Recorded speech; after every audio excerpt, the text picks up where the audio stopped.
आंसुओं के भीतर छुपी हुई हंसी ढूंढो, खंडहरों के बीच खजाने की तलाश करो। ईमानदार व्यक्ति। प्रत्येक विश्वासघात में एक आदर्श क्षण होता है। एक सिक्के पर दूसरी तरफ मोक्ष अंकित होता है। ऑडियो बुक सनातन XYZ द्वारा प्रस्तुत। आप सुन रहे हो it's not you, how to identify and heal from narcissistic people. Book की ऑडियो बुक सबसे पहले हिंदी में ऑडियो बुक सनातन XYZ पर। वह बुक दोस्तों आपके लिए लाया हूं हिंदी में। चलो शुरू करते हैं ऑडियो बुक। प्रस्तावना। एक बार की बात है, एक 8 साल की लड़की न्यू इंग्लैंड के एक प्राथमिक विद्यालय में एक भरे हुए कैफेटेरिया के फर्श पर बैठी थी और न्यूयॉर्क शहर के सर्कस कलाकारों की एक मंडली को उसके स्कूल में शो करते हुए देख रही थी। यह 1970 का दशक था। किसी भी प्रकार की बहुसांस्कृतिक जागरूकता से पहले का युग, और विदेशी नाम, भूरी त्वचा और बालों में 2 कसी हुई चोटियों वाली छोटी लड़की ने खुद को अदृश्य होना सिखाया था। सर्कस ने अपने स्वयंसेवकों को बच्चों के समूह से चुना। एक लड़के को हाथी बनाया, एक लड़की को बाजीगर की सहायक बनाया। सबसे भाग्यशाली लड़का रिंग मास्टर था। अंत में सर्कस के लोगों ने एक पोशाक धारण की। यह साटन, बैंगनी रंग की गहरी छाया, झालर और सेक्विन से सजी हुई थी। सभी लड़कियां बेहोश हो गईं, जिनमें छोटी वाली छोटी लड़की भी शामिल थी। उसके अलावा हर लड़की का हाथ ऊपर उठ गया। मुझे उठाओ, कृपया कृपया मुझे उठाओ, वे चिल्लाए। उनकी हिम्मत कैसे हुई? छोटी वाली लड़की ने सोचा। वे क्यों नहीं डरे? मंडली के मुखिया ने हाथ ऊपर करके बच्चों को नजरअंदाज कर दिया और छोटी वाली छोटी लड़की को चुना। वह कांप गई और अपना सिर नीचे कर लिया। उसकी आंखों से आंसू बहने लगे और उसने धीरे से कहा, नहीं धन्यवाद सर। उसने उसकी ओर देखा और धीरे से पूछा, क्या आप निश्चित हैं? और उसने चुपचाप सिर हिलाया। उसके बगल में बैठी लड़की ने मौके का फायदा उठाया और गर्व के साथ पोशाक पहन ली। उसने छोटी वाली लड़की से पूछा कि उसे कौन सा हिस्सा चाहिए, और उसने कहा कि वह घोड़े की पोशाक के हिस्से के रूप में संतुष्ट होगी जहां उसे छिपाया जाएगा। वह यह सोचने में कई साल बिताती थी कि बैंगनी रंग की अनुक्रमित पोशाक पहनने पर कैसा महसूस होता होगा, लेकिन उस दिन वह अपने सहपाठियों के तानों से बहुत डर गई थी। और बस देखे जाने का। अपने जीवन की शुरुआत से ही उसने इस संदेश को आत्मसात कर लिया था कि उसकी इच्छाएं, सपने और जरूरतें देखने लायक नहीं थीं और वह पर्याप्त नहीं थी। उसकी दयालु और दयालु मां के सपनों को विफल कर दिया गया और चुप करा दिया गया। और छोटी लड़की को लगा कि उसे उन पर कोई अधिकार नहीं है जब तक उसने ऐसा नहीं किया।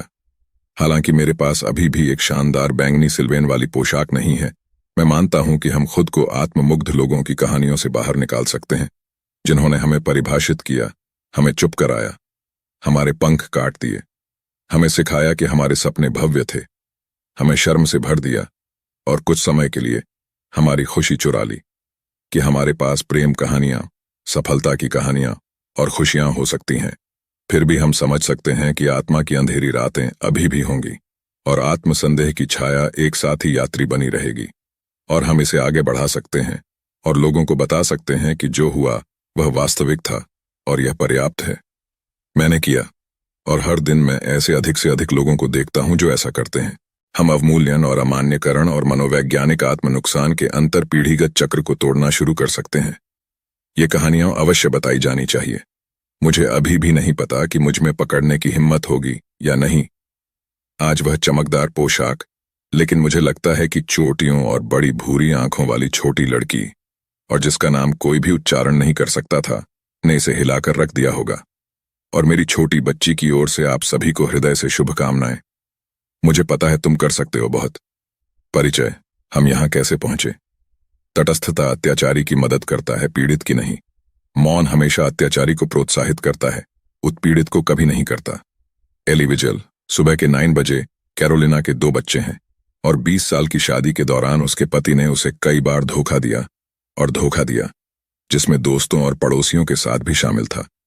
जब उसने बार बार इसका खंडन किया और फिर उसके पागल आरोपों के लिए उसके क्रोध को सहन करने के बाद उसे बताया गया कि मामले उसकी गलती थे, जिससे उसे यह महसूस हुआ कि वह महत्वपूर्ण नहीं था। वह अपने करियर को छोटा कर देगी ताकि उसे सुरक्षित महसूस हो। वह उस चीज को खोने से संघर्ष करती है जिसके बारे में उसका मानना था कि वह सुंदर जीवन और परिवार था जिसे उन्होंने बनाया था, पर्याप्त महसूस नहीं कर रही थी। यह विश्वास करते हुए कि शायद वह उसे और स्थिति को गलत समझ रही थी। यह जानते हुए कि हर बार जब वह उसकी आलोचना करता था और उसके विश्वास को धोखा देता था तो उसका दिल टूट जाता था। कैरोलिना को यह समझ नहीं आया। उसके माता पिता हैं जो 45 वर्षों तक सुखी वैवाहिक जीवन में रहे, जब तक कि उसके पिता की मृत्यु नहीं हो गई।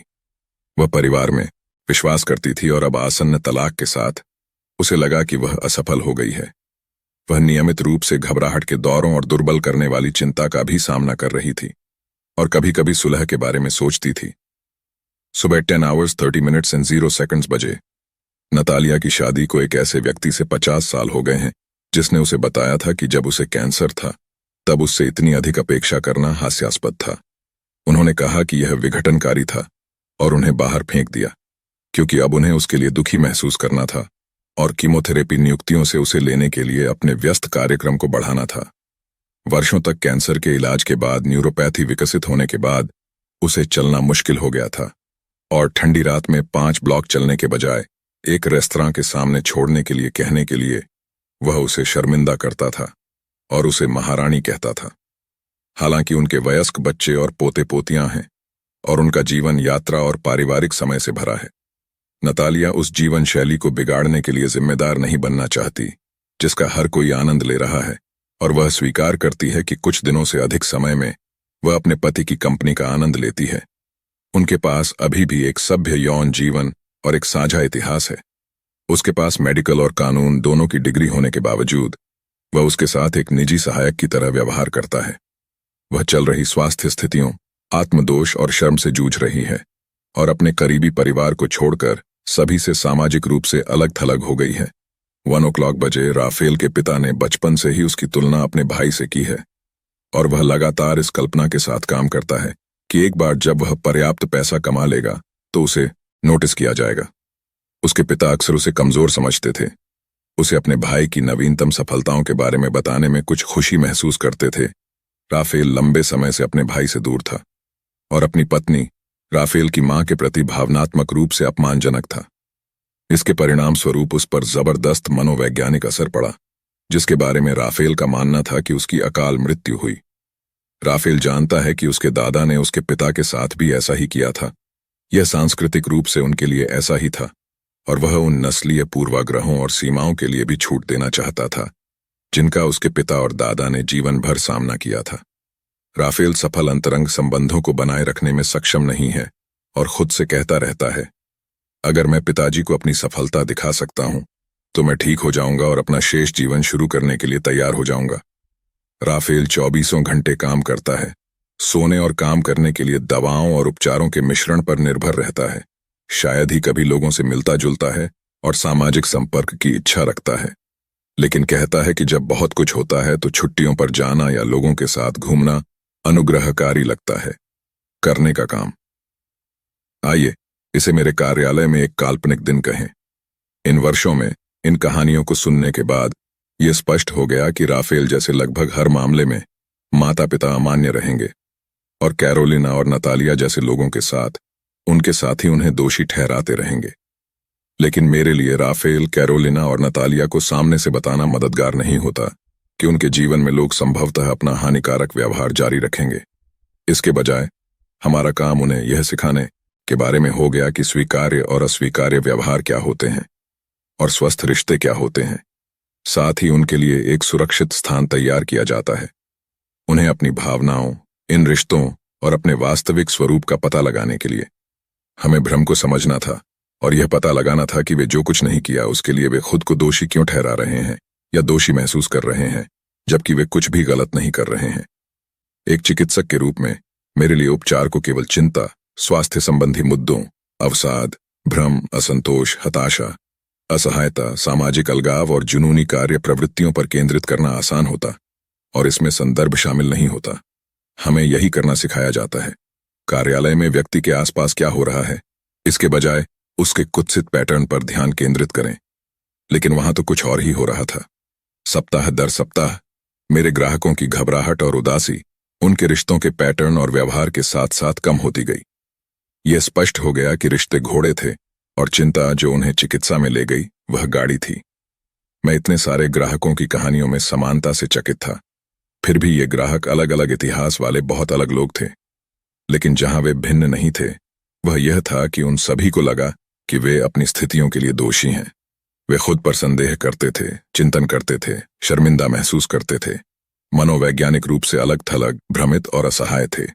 तेजी से उन्होंने इन रिश्तों में खुद को सेंसर कर लिया और अपने जीवन में इन चुनौतीपूर्ण लोगों की आलोचना, अवमानना या क्रोध से बचने के लिए उत्तरोत्तर अधिक सुन्न और संयमित हो गए। वे इस उम्मीद के साथ खुद को बदलने की कोशिश कर रहे थे कि इससे यह व्यक्ति और रिश्ता बदल जाएगा। एक और महत्वपूर्ण समानता थी, वे व्यवहार जो उनके रिश्तों में हो रहे थे, चाहे वह जीवन साथी हो, माता पिता हो, परिवार का अन्य सदस्य हो, वयस्क बच्चा हो, दोस्त हो, सहकर्मी हो, बॉस हो। मेरे ग्राहक लगातार कहानियां साझा करते हैं, किसी आवश्यकता के लिए या खुद को अभिव्यक्त करने के लिए या खुद के होने के कारण अमान्य या शर्मिंदा किया जाना। उनके अनुभवों, धारणाओं और वास्तविकता को नियमित रूप से चुनौती दी गई। इन लोगों के जीवन में समस्याग्रस्त व्यवहार के लिए उन्हें दोषी ठहराया गया। वे खोया हुआ और अलग थलग महसूस करते थे। फिर भी एक ही समय में उन सभी ने साझा किया कि यह हर समय बुरा नहीं था। कभी कभी हंसी, अच्छा सेक्स, आनंददायक अनुभव, रात्रि भोज, साझा रुचियां और इतिहास, यहां तक कि प्यार भी होता था। वास्तव में जब चीजें ऐसी लगती थीं कि वे अस्थिर होती जा रही थीं, तब एक अच्छा दिन होता था जो आत्मसंदेह को दूर करने के लिए पर्याप्त होता था। मैंने अपने ग्राहकों को वह सब कुछ दिया जिससे मुझे अपने उपचार में मदद मिली। सत्यापन और शिक्षा।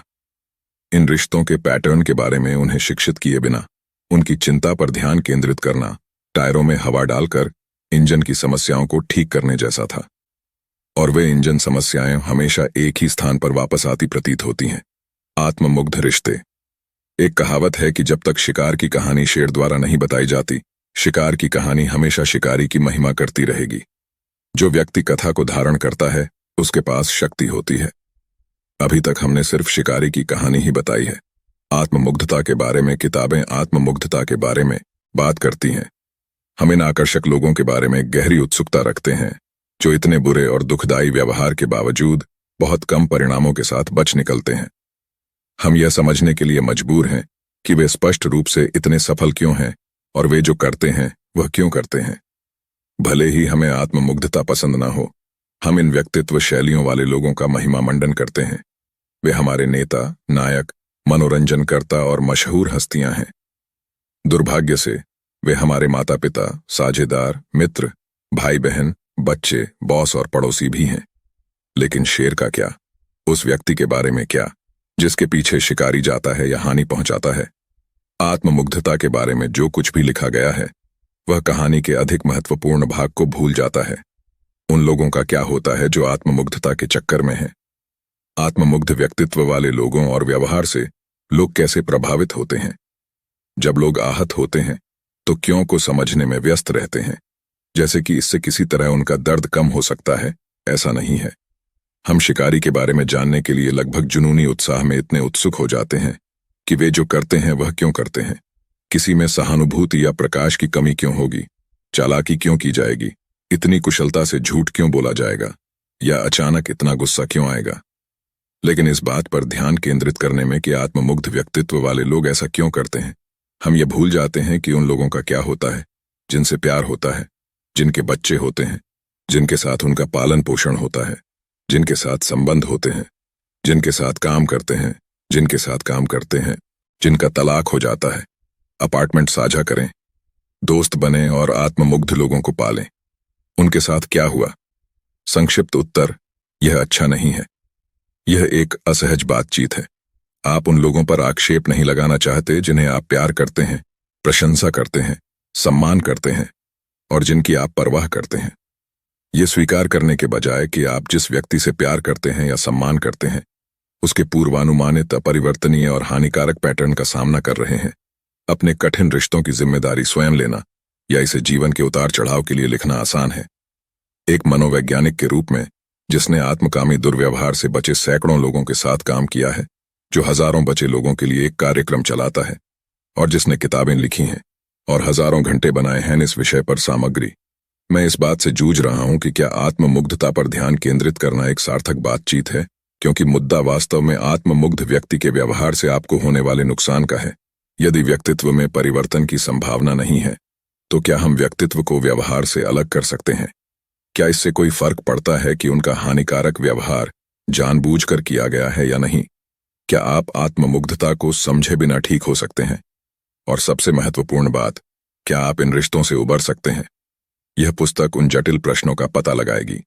ऐसे लोगों की प्रतिक्रिया है जो मुझसे पूछते हैं, आप कैसे जानते हैं कि साथी, माता पिता, बॉस, मित्र आत्ममुग्ध है? उचित प्रश्न। जब मैं थेरेपी में एक ग्राहक के साथ काम कर रहा होता हूं, तो मैं आमतौर पर उनके जीवन में अन्य लोगों से नहीं मिला हूं, लेकिन मैं एक विस्तृत इतिहास प्राप्त कर रहा हूं। अक्सर ईमेल और टेक्स्ट संदेश पढ़ रहा हूं जो उन्हें विरोधी व्यक्ति द्वारा भेजे गए हैं, और प्रभाव देख रहा हूं मेरे ग्राहक पर। इन रिश्तों से बचे लोगों के साथ क्या होता है, इसका वर्णन करने के लिए मैं प्रतिपक्षी संबंध परक तनाव शब्द का उपयोग करता हूं, और मैं अपने ग्राहकों के जीवन में मनोवैज्ञानिक रूप से हानिकारक व्यक्ति के व्यवहार को प्रतिपक्षी के रूप में चित्रित करना पसंद करता हूं, जो नार्सिसिस्टिक की तुलना में एक व्यापक और कम कलंकित शब्द है। यह वह शब्द है जिसका उपयोग मैं इन पैटर्नों के बारे में अन्य पेशेवरों को पढ़ाते समय करता हूं, क्योंकि यह उन विरोधी व्यवहारों और युक्तियों की व्यापकता को दर्शाता है जो हम आत्ममुग्धता में देखते हैं। हेरफेर, ध्यान आकर्षित करना, शोषण, शत्रुता, अहंकार। लेकिन अन्य विरोधी व्यक्तित्व शैलियों में भी, जैसे कि मनोरोगी, और इसे एक अनोखे तनाव के रूप में रखता है जो विरोधी रिश्ते पैदा करता है। लेकिन आत्ममुग्ध बिल्ली थैले से बाहर है, और आत्मकामी दुरुपयोग शब्द आप में से अधिकांश से परिचित है। हालांकि मैं विरोधी शब्द का भी उपयोग करूंगा इन पैटर्नों की पूरी चौड़ाई को पकड़ने के लिए इस पुस्तक में। आप इस काम में तब तक शामिल न हो जब तक यह व्यक्तिगत न हो, और हाँ, मेरे लिए यह व्यक्तिगत है। मैंने अपने पारिवारिक संबंधों, अंतरंग संबंधों, कार्यस्थल संबंधों और मित्रता में अहंकार प्रेरित अमान्यता, क्रोध, विश्वासघात, बर्खास्तगी, हेरफेर और गैसलाइटिंग का सामना किया है। जब मैं जिन ग्राहकों के साथ काम कर रहा था, उनके द्वारा साझा किए जा रहे दर्द को सुनकर, फिर अपनी थेरेपी में जाकर अपना दर्द साझा करते हुए, और धीरे धीरे यह महसूस हुआ कि यह मेरी भी कहानी थी। इससे मुझे अंदर तक आघात पहुंचा। अहंकारपूर्ण दुर्व्यवहार ने मेरे करियर और मेरे जीवन की दिशा बदल दी है। मैं इतना निराश हो गया था, मुझे लगा कि ऊपर नीचे है, इसके लिए मैं दोषी हूं कि लोगों से मेरी अपेक्षाएं यथार्थवादी नहीं थीं, और मैं देखने, सुनने या ध्यान दिए जाने के योग्य नहीं था। यह मेरे लिए मूलभूत था, और बैंगनी पोशाक को पकड़ने का डर एक वयस्क के रूप में सफलता, प्यार या खुशी के अयोग्य महसूस करने में बदल गया। कोई पैसा गिराने वाला क्षण नहीं था, कोई एकल परिभाषित संबंध नहीं था। मेरे जीवन में कई अलग अलग रिश्तों और तरीकों से आत्मकामी दुर्व्यवहार हुआ, इसलिए मुझे विश्वास था कि यह मैं ही हूं, ये मेरे जीवन की अन्य सभी स्थितियां नहीं हो सकती हैं। मैंने ग्रेजुएट स्कूल में आत्मकामी दुर्व्यवहार के बारे में कभी नहीं सीखा। जब तक मैंने इसे स्पष्ट रूप से नहीं देखा, तब तक मैंने नहीं सोचा था कि यह भ्रमित करने वाला और अपमानजनक व्यवहार कोई चीज थी। मैंने दुहक मनाते हुए कई वर्ष बिताए, और फिर चाहा कि मैं उन वर्षों को वापस पा सकूं जो मैंने चिंतन और पछतावे में बर्बाद कर दिए। मुझे अपने परिवार के सदस्यों और जिन लोगों से मैं प्यार करता था, उन्हें अहंकारी के रूप में देखने के लिए दोषी और विश्वासघाती महसूस हुआ।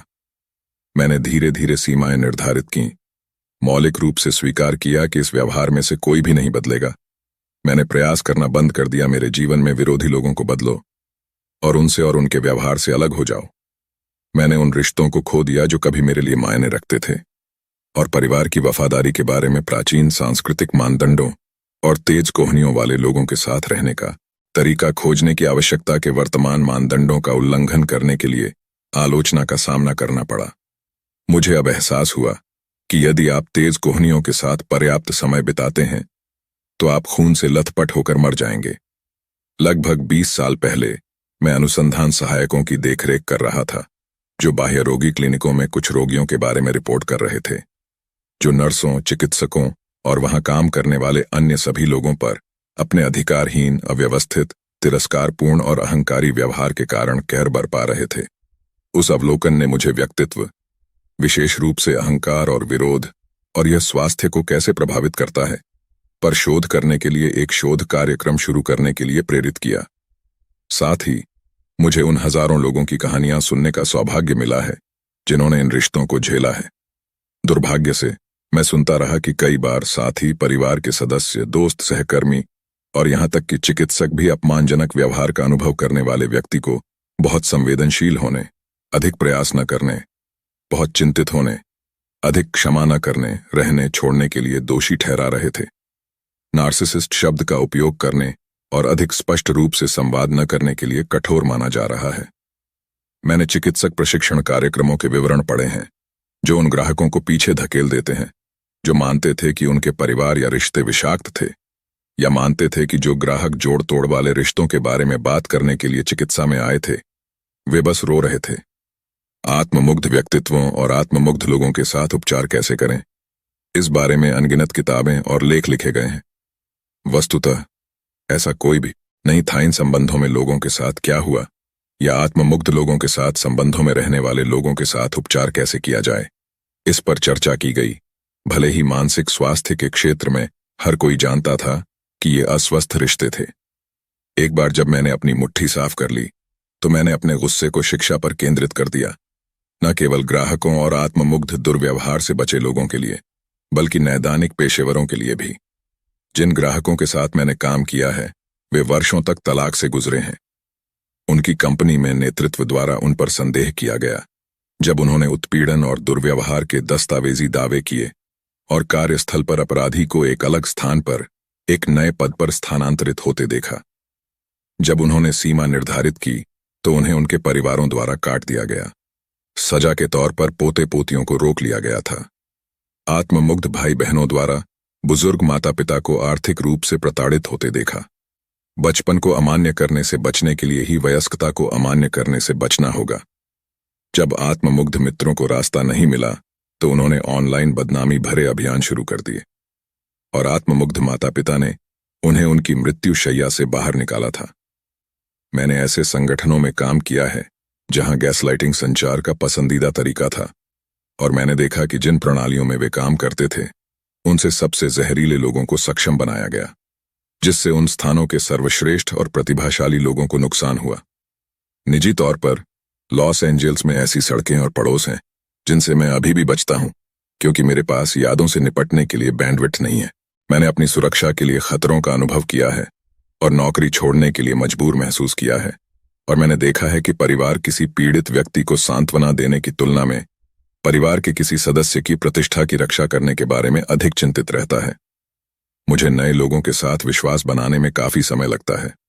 आत्ममुग्धता के बारे में आपको समझने की एकमात्र बात यह है कि लगभग सभी मामलों में यह व्यक्तित्व पैटर्न आत्ममुग्ध व्यक्ति के जीवन में आने से पहले था और आपके जाने के बाद भी रहेगा। ये रिश्ते आपको बदलते हैं, लेकिन उस बदलाव से विकास, एक नया दृष्टिकोण और बेहतर पारस्परिक समझ आती है। इन रिश्तों को पहचानना और उनसे बाहर आना आपके प्रामाणिक स्व को खोदने, धूल झाड़ने और इसे दुनिया में ले जाने के लिए एक जागृत कॉल हो सकता है। ग्राहकों को रिश्ते में उनकी भूमिका और जिम्मेदारियों को समझने और उन स्थितियों के बारे में अलग ढंग से सोचने के लिए सिखाने का पारंपरिक चिकित्सीय लक्ष्य जो काम नहीं कर रहे हैं, इस पर विचार नहीं करते हैं कि जब एक आत्ममुग्ध व्यक्ति के साथ इन स्थितियों को प्रबंधित करने की बात आती है तो डेग ढेर हो जाता है। रिश्ते के बारे में खुद को भ्रमित करने के अलावा आप किसी ऐसे व्यक्ति के बारे में कितना अलग सोच सकते हैं जो आपके साथ छेड़छाड़ कर रहा है और एक व्यक्ति के रूप में आपके अस्तित्व को नकार रहा है। व्यक्ति के बारे में अलग तरह से सोचना सीखने के बजाय अब समय आ गया है कि हम यह सीखना शुरू करें कि अस्वीकार्य और विषाक्त व्यवहार क्या होता है। मुझे आशा है कि यह पुस्तक एक सरल आधार पर प्रकाश डालती है कि आत्ममुग्ध पैटर्न और व्यवहार वास्तव में नहीं बदलते हैं और आप किसी अन्य व्यक्ति के अमान्य व्यवहार के लिए दोषी नहीं हैं। मैं चाहता हूं कि आप एक सरल लेकिन गहन सत्य तक पहुंचें। ये तुम नहीं हो। मैंने दुनिया भर के लोगों से सुना है कि आत्ममुग्धता के लिए एक ढांचा प्राप्त करना और ये रिश्ते उन पर क्या प्रभाव डालते हैं, ये वर्षों में पहली बार उन्हें सामान्य महसूस हुआ। यह आत्ममुग्ध लोगों का आह्वान करने के बारे में नहीं है, बल्कि अस्वास्थ्यकर संबंध, व्यवहार और पैटर्न की पहचान करने के बारे में है। अलग होने की अनुमति दी जाए, यह सीखने के लिए कि कई चीजें अच्छी और किसी रिश्ते में बुरा सच हो सकता है। यह जानने के लिए कि आत्ममुग्धता को समझने का मतलब यह नहीं है कि आपको उन लोगों के साथ संपर्क छोड़ना या समाप्त करना होगा जिनके साथ आपके जटिल रिश्ते हैं, बल्कि इसके बजाय आप उनके साथ अलग तरह से बातचीत कर सकते हैं। यह समझने के लिए कि देखा जाना और अपनी खुद की और अलग पहचान, जरूरतों, चाहतों और आकांक्षाओं को व्यक्त और मान्यता प्राप्त करना एक बुनियादी मानव अधिकार है। इस बात से अवगत होने के लिए कि अपने बारे में अलग तरह से सोचने के बजाय किसी ऐसे व्यक्ति के व्यवहार के बारे में अलग तरह से सोचना शुरू करने का समय आ गया है, जिसे आप प्यार करते हैं या सम्मान करते हैं, लेकिन जो आपको नुकसान भी पहुंचा रहा है। अंततः स्पष्ट और निश्चित रूप से बताया जाना चाहिए कि आप कभी भी किसी अन्य व्यक्ति के व्यवहार को बदलने में सक्षम नहीं होंगे।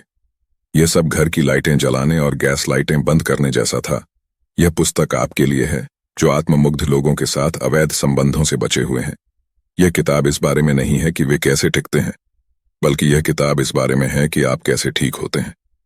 यह सुनिश्चित करने के लिए कि हम सभी एक ही पृष्ठ पर हैं।